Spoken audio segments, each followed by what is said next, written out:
Pouvez-vous vous présenter, monsieur?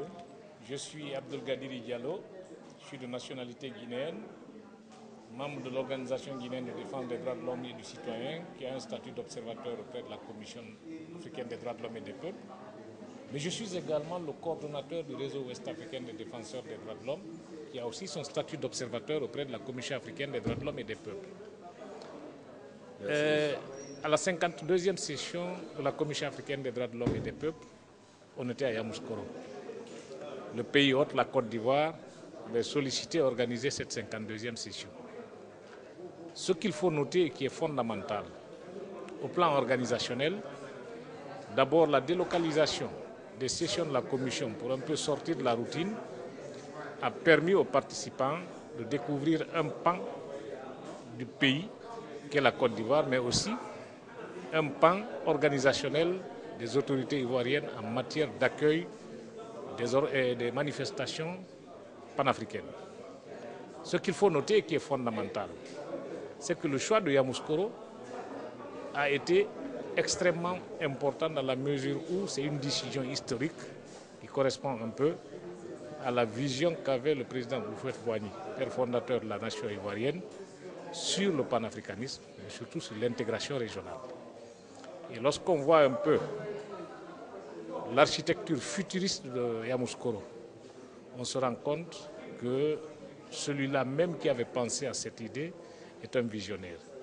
Et sur le plan organisationnel, nous avons trouvé beaucoup d'assouplissement, notamment au niveau des procédures d'accueil, au niveau des procédures de délivrance des visas, mais aussi et surtout au niveau des différentes cérémonies qui ont émaillé l'activité proprement dite. Je parle d'abord du Forum des ONG, qui s'est senti très à l'aise du point de vue organisation, mais aussi et surtout du point de vue facilité. Au plan de la communication, nous avons été gratifiés d'un réseau qui nous a permis effectivement d'accéder à nos pays, mais aussi d'accéder à Internet de manière aisée. Lorsque nous prenons également le processus lié à l'accueil, à l'installation, je ne pense pas qu'un seul participant se soit plaint pour ce qui est des réceptifs hôteliers, mais aussi et surtout pour ce qui est de l'accueil à l'aéroport. Aucune tracasserie policière qui nous ait amené à penser qu'il y avait quand même une situation de conflit latent dans laquelle se trouvait la Côte d'Ivoire. Parlant des droits humains et de l'évolution des droits de l'homme, il faut avouer que lorsqu'on connaît d'où sort la Côte d'Ivoire et qu'on voit un peu le pas franchi, on se dit qu'il y a des efforts. Mais ce que nous, défenseurs, nous avons le plus salué, c'est l'engagement de l'État ivoirien de garantir la protection des défenseurs des droits humains. L'avant-projet de loi qui est actuellement en étude pour être soumis à l'Assemblée nationale en vue de prendre une législation protégeant les droits des défenseurs des droits humains, particulièrement les droits des femmes défenseurs, nous amène à penser que la Côte d'Ivoire a pris une option sérieuse pour essayer d'accompagner la Commission africaine des droits de l'homme et des peuples dans la résolution de ces préoccupations majeures que sont les préoccupations liées à la promotion, à la protection et à la défense des droits humains. Il faut cependant noter que ces avancées posent un problème lié un peu aux défis sécuritaires auxquels la Côte d'Ivoire est confrontée. La Côte d'Ivoire, nouvellement sortie de conflits post-électoral, a un certain nombre de défis à relever, notamment le défi de garantir la sécurité du citoyen ivoirien, le défi d'assurer une sûreté à chaque citoyen. On ne dit pas que des efforts ne sont pas en train d'être faits, mais il faut avouer que le défi est tellement important que la Côte d'Ivoire a même besoin de la solidarité sous-régionale en matière de sécurisation des frontières.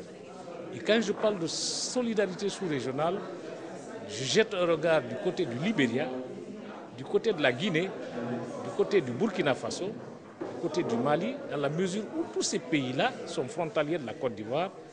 Et la Côte d'Ivoire étant un melting pot des pays de la sous-région ouest-africaine, le défi sécuritaire interpelle l'ensemble des citoyens de la sous-région ouest-africaine. Est-ce que vous pouvez nous dire un mot sur l'appel du ministre aux États partis à une. Tout ceci procède justement de la volonté politique affichée par les autorités ivoiriennes en matière de renforcement des mécanismes de protection et de promotion des droits de l'homme. Nous ne sommes pas surpris par cet appel, parce que nous savons plus ou moins qui est le ministre Mamadou Koulibaly. Nous avons eu l'opportunité de le côtoyer et de comprendre qu'il est volontairement engagé dans le processus de renforcement de l'état de droit en Côte d'Ivoire. En sa qualité de ministre des droits de l'homme, on l'a vu à l'œuvre. On a vu la présentation du rapport de la Côte d'Ivoire qui était absente depuis très longtemps de ces mécanismes. Et ce rapport a reçu l'agrément de l'ensemble des membres de la Commission africaine des droits de l'homme et des peuples, mais aussi la franchise avec laquelle les sujets ont été abordés ont amené les organisations de la société civile à penser que le ministre des droits de l'homme et le gouvernement ivoirien sont de bons interlocuteurs dans l'action de renforcement de l'état de droit dans la sous-région. Merci, M. Diallo. Merci.